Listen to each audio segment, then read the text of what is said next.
আর মাত্র হাতে গোনা কয়েকটি দিন ত্রিপুরা রাজ্যের বিধানসভা নির্বাচনে বিভিন্ন রাজনৈতিক দল ব্যাপকভাবে চালিয়ে যাচ্ছে নির্বাচনে ভোট প্রচার।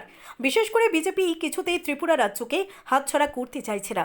ইতিমধ্যে এসে গেছেন একের পর এক ত্রিপুরা রাজ্যে বিজেপির তাবড় তাবড় কেন্দ্রীয় মন্ত্রীরা। সর্বভারতীয় সভাপতি জেপি নাড্ডা, স্বরাষ্ট্রমন্ত্রী অমিত শাহ সহ ইউপির মুখ্যমন্ত্রী যোগী আদিত্যনাথ।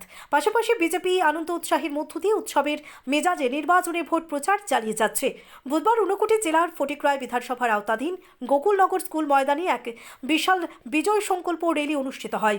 র্যালিতে প্রধান বক্তা হিসেবে ছিলেন উত্তরপ্রদেশের মুখ্যমন্ত্রী যোগী আদিত্যনাথ, ছিলেন 51 ফটিকরায় বিধানসভা কেন্দ্রের মনোনীত প্রার্থী তথা বিধায়ক সুধাংশু দাস, ছিলেন ঊনকোটি জেলা সভাধিপতি অমলেন্দু দাস, ফটিকরায় মণ্ডল সভাপতি নীলকান্ত সিনহা, ছিলেন মণ্ডল সেক্রেটারি মনোজ কান্তি পাল চৌধুরী সহ আরও অন্যান্যরা। প্রধান বক্তার হিসেবে বক্তব্য রাখতে গিয়ে যোগী আদিত্যনাথ বললেন, 3 लाख गरीब परिवारों को प्रधानमंत्री आवास योजना की सुविधा का लाभ मिला। 2,70,000 त्रिपुरा वासियों को एलपीजी के निःशुल्क कनेक्शन उपलब्ध हुए। 2,50,000 किसानों को प्रधानमंत्री किसान सम्मान निधि का लाभ प्राप्त हुआ। यहां के गरीबों को प्रधानमंत्री आयुष्मान भारत के अंदर 5 लाख रुपए की स्वास्थ्य बीमा का कवर प्राप्त हुआ। और तो और कोरोना महामारी के दौरान फ्री में टेस्ट, फ्री में उपचार, फ्री में वैक्सीन भी। और डबल इंजन की सरकार है तो डबल इंजन की सरकार ने फ्री में राशन भी प्रत्येक व्यक्ति को उपलब्ध कराने का काम किया, खाद्यान्न भी फ्री में उपलब्ध कराने का कार्य किया। भाइयों बहनों, अगर कांग्रेस या सीपीएम की सरकार होती, उपचार भी नहीं होता, टेस्ट भी नहीं होता, खाद्यान्न कांग्रेस या फिर सीपीएम के गुंडे खा जाते, गरीबों का आवास हड़प लेते। ये जो हाईवे, रेलवे, एयरपोर्ट, ये सभी बन पा रहे थे, बन पा रहे हैं। ये इसलिए बन पा रहे हैं क्योंकि प्रधानमंत्री मोदी जी की निगरानी में डबल इंजन की सरकार त्रिपुरा के अंदर कार्य कर रही है। तब इसका लाभ यहां पर विकास के रूप में देखने को मिल रहा है। नहीं तो हमारे संतों के साथ किस प्रकार का व्यवहार होता था। मैं तो स्वयं संत परंपरा से हूं, नाथ पंथ से जुड़ा हूं, लेकिन आज आप देखते होंगे देश के सबसे बड़े राज्य के मुख्यमंत्री के रूप में हम काम भी कर रहे हैं, जनता जनार्दन की सेवा भी कर रहे हैं और अयोध्या में भगवान राम के भव्य मंदिर के निर्माण कार्यक्रम को भी आगे बढ़ा रहे हैं। भाइयों बहनों, ये केवल और केवल भारतीय जनता पार्टी कर सकती है, अन्यथा कांग्रेस ने तो क्या छोड़ा था। लगातार त्रिपुरा में घुसपैठ होती थी, सुरक्षा में सेंध लगती थी, यहां के गाय और जानवरों को सब उठा करके लेके चले जाते थे, कोई पूछता नहीं था, सुरक्षा में सेंध लगती थी, हिंसा होती थी और योजनाओं का लाभ किसी को भी नहीं मिल पाता था। ये डबल इंजन सरकार की ताकत है। आज पूर्वोत्तर के राज्यों में विकास हो रहा है, विकास आज दिखाई दे रहा है, विकास हर एक मोर्चे पर हो रहा है। मेडिकल कॉलेजेस बन रहे हैं, आईआईटी और आईआईएम पूर्वोत्तर के राज्यों में बन रहे हैं, पर्यटन विकास की संभावनाएं विकसित हो रही हैं। हर एक समुदाय को बुला करके उनकी समस्या का समाधान हो रहा है और अगरतला के एयरपोर्ट का नाम महाराजा वीर विक्रम के नाम पर स्थापित करके त्रिपुरा के राजा को भी सम्मान देने का काम अगर कोई करता है तो प्रधानमंत्री मोदी जी करते हैं। भाइयों बहनों, नहीं तो ये लोग इन सभी व्यवस्थाओं को पूरी तरह समाप्त कर रहे थे। सीपीएम को 35 वर्षों तक शासन करने का अवसर प्राप्त हुआ है। उससे पहले कांग्रेस थी, कांग्रेस को भी एक लंबे समय तक शासन करने का अवसर प्राप्त हुआ, लेकिन उन्होंने कभी आपकी भावनाओं को नहीं समझा।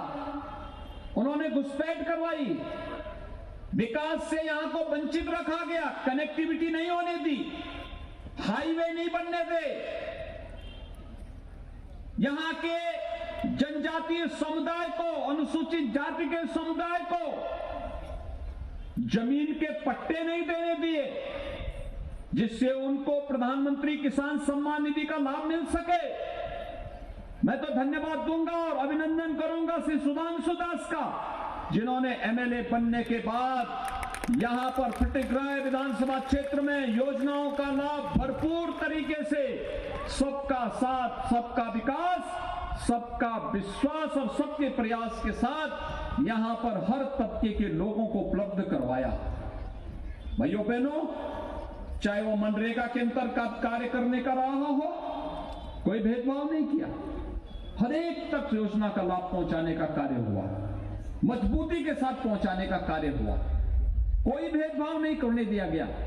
आज परिणाम हम सबके सामने है और इसलिए हम सबके पास एक अवसर है। सुधांशु दास ने काम किया तो उस कार्य के बदले चुनाव के दिन कमल चुनाव चिन्ह को ध्यान में रख करके हम उन्हें भारी पैमाने पर वोट दे करके कांग्रेस और सीपीएम के प्रत्याशी की जमानत जब्त करवा दें, उनकी जमानत जब्त करवा देंगे हम, तब जाकर के जीत का मजा होगा। इतने भारी संख्या में आप सब उपस्थित हुए हैं, ये भारी संख्या इस बात को प्रदर्शित करती है कि भाजपा का कार्यकर्ता बूथ पर कार्य कर रहा है। ये संख्या इस बात को प्रदर्शित करती है कि डबल इंजन सरकार ने कार्य किया है और डबल इंजन सरकार के प्रतिनिधि के रूप में इस विधानसभा क्षेत्र में श्री सुधांशु दास ने हर गांव, हर गरीब, हर किसान, हर नौजवान, हर महिला के सम्मान के लिए कार्य किया है। बिना भेदभाव के योजनाओं का लाभ हर एक तबके को पहुंचाने का कार्य किया है। आज उसका परिणाम भी यहां पर उस रूप में देखने को मिल रहा है और आपकी उपस्थिति इस बात को प्रदर्शित करती है।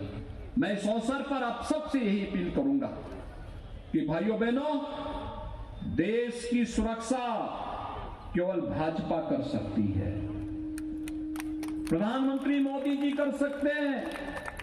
आपने देखा होगा जब म्यांमार से घुसपैठ करने का प्रयास होता है तो फिर भारत भी चूकता नहीं है, सर्जिकल स्ट्राइक के माध्यम से घुस करके उन कैंपों के अंदर हमला करती है जो भारत की सुरक्षा में सेंध लगाती है, भारत के नागरिकों की सुरक्षा में सेंध लगाती है। आप भारत के अंदर कोई हिंसा नहीं कर सकता, शांतिपूर्ण तरीके से हमारे पूर्वोत्तर के राज्य विकास की एक नई यात्रा के साथ आगे बढ़ रहे हैं। और मैं यहां पर जितने भी हमारे धर्मगुरु हैं, पूज्य संत हैं, इन सबसे मेरी अपील होगी, गांव गांव में जाइए, अलख जगाइए।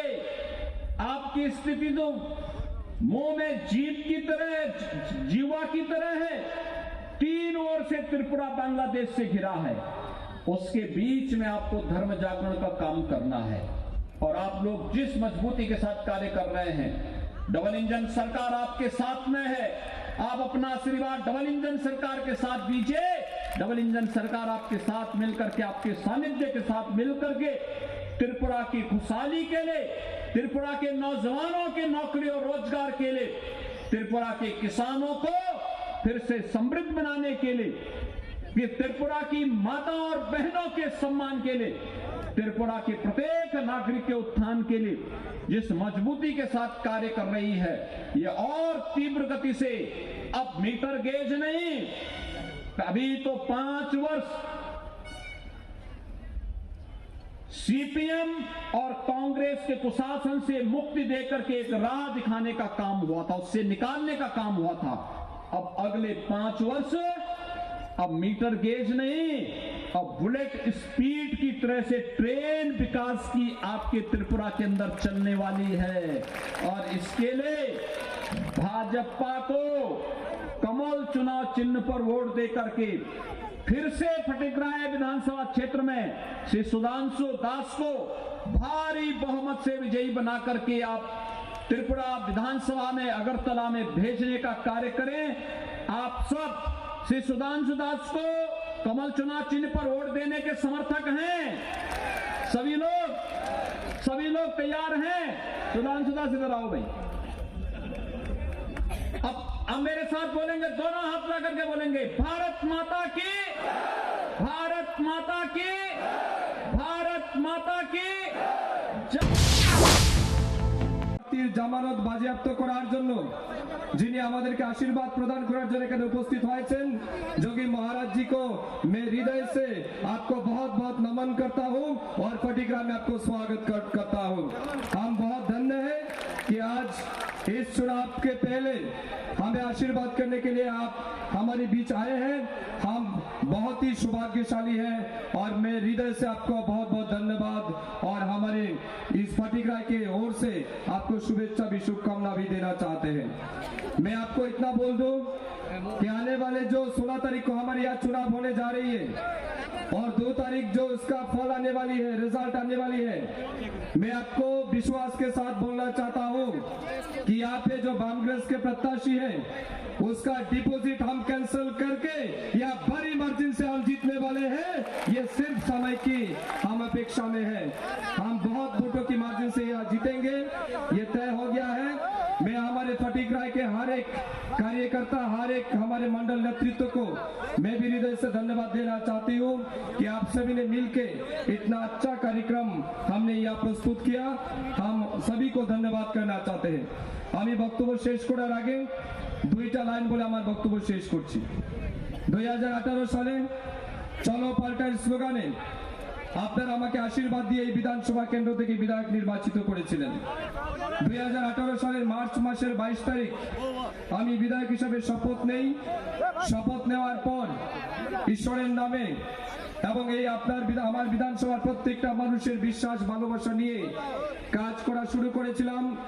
দায়িত্ব নিয়ে বলতে পারি এই ফটিকরায় বিধানসভায় দীর্ঘ 40-50 বছর বাম এবং কংগ্রেসের আমলে এই ফটিকরায় বিধানসভার যা ডেভেলপমেন্ট হয়নি, আজ এই 4.5 বছর 5 বছরের মাথায় তার 3 গুণ বেশি ডেভেলপমেন্ট আমরা আমার ফটিকরায় বিধানসভায় আমরা করে দেখিয়েছি আপনাদের সামনে।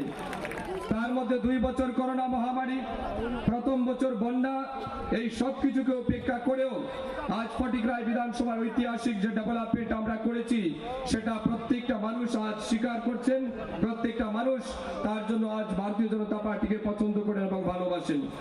এই ফটিকরায় থানা নির্মাণ আমাদের সবচেয়ে বড় দাবি, যেটা ব্লকের extension counter, farmer knowledge centre, ইলেকট্রিকের সাবস্টেশন, 5টা English medium school, Vidyajyoti school, public library, ব্যাংকের শাখা, আমাদের উন্নত মানের রাস্তা, ফটিকরায় থেকে জগন্নাথপুর ডাবল লেন, প্রত্যেকটা গ্রামে গ্রামে RCC road, CC road, paper ব্লকের রাস্তা, গ্রামে গ্রামে বক্স কালভার্ট নির্মাণ। দীর্ঘদিন এই বিধানসভার যে সমস্ত সমস্যা ছিল সেগুলি সমাধান আমরা করেছি। কাঞ্চনবাড়ি এলাকায় ফায়ার সার্ভিস স্টেশন নির্মাণ হোক, আমাদের ব্রিজ স্থাপন হোক, সমস্ত কাজ মাত্র 5 বছরের মাথায় আপনাদের আশীর্বাদ দিয়ে আমরা করতে পেরেছি। আমি দায়িত্ব নিয়ে আপনাদেরকে বলি, যেদিন থেকে আমি বিধানসভায় গেছি এমন কোন অধিবেশন বাকি যায়নি যে অধিবেশনে আমি আমার বিধানসভার মানুষের জন্য কথা বলিনি। সেক্রেটারিয়েটের এমন কোন কক্ষ নেই আর এমন কোন অফিসার নেই যারা আমাকে চিনেন এবং যে কক্ষে আমি যাইনি। আমি চেষ্টা করেছি এই বিধানসভার সার্বিক উন্নয়ন করার জন্য। কি করেছি না করেছি সবটাই আপনারা জানেন, সবটা আপনাদের নজরে আছে। এই বিধানসভাকে সন্ত্রাস মুক্ত আমরা রেখেছি 5 বছর। যে বামগ্রেস এখানে সন্ত্রাস করে রাজনীতি করেছিল সেখান থেকে মুক্ত করে আমরা শান্তিপ্রিয় ফটিকরায় আমরা উপহার দিয়েছি। খেলা, মেলা, বিনোদন সবকিছুতে এই ফটিকরায় রাজ্যের মধ্যে নজির তৈরি করেছে, ইতিহাস সৃষ্টি করেছে। তাই আমি বক্তব্য শেষ করার আগে আপনাদের সবার চরণ তলে আমার প্রার্থনা থাকবে, জিত আমাদের নিশ্চিত, কিন্তু আমাদের যেটা টার্গেট, আমার যেটা স্বপ্ন, 60টা বিধানসভা নির্বাচন হবে 16 তারিখ, 2 তারিখ ফল প্রকাশ হবে। 2 তারিখ ফল প্রকাশের পর যে 3-4টা বিধানসভা সবচেয়ে বেশি ভোটের মার্জিনে জিতে টপ পজিশনে থাকবে, আমার স্বপ্ন ফটিকরায় বিধানসভা যেন সেই জায়গাতে থাকে এবং আপনাদের আশীর্বাদ নিয়ে আপনাদের প্রত্যেককে সাথে নিয়ে আগামী দিনেও এই বিধানসভার আরো বেশি উন্নয়ন করব। যুবা মহিলা সবাইকে সাথে নিয়ে এই বিধানসভার গৌরব, বিধানসভাকে রাজ্যের মধ্যে একটা মডেল ফটিকরায় কনস্টিটিউয়েন্সি বানাবো, সেই লক্ষ্য নিয়ে আমরা কাজ করছি। সেই স্বপ্নে আমাকে সহযোগিতা করবেন, আশীর্বাদ করবেন। আজ আমাদের অনেক ধর্মগুরু, সাধু, সন্ত, মহাপুরুষ যারা এসেছেন যোগীজিকে আশীর্বাদ করার জন্য। সব মিলিয়ে গোকুলনগর স্কুল ময়দান ছিল একেবারে কানায় কানায় পরিপূর্ণ। মাঠে জনগণ ছিল চোখে পড়ার মতো। Bureau report, news 365 day Tripura.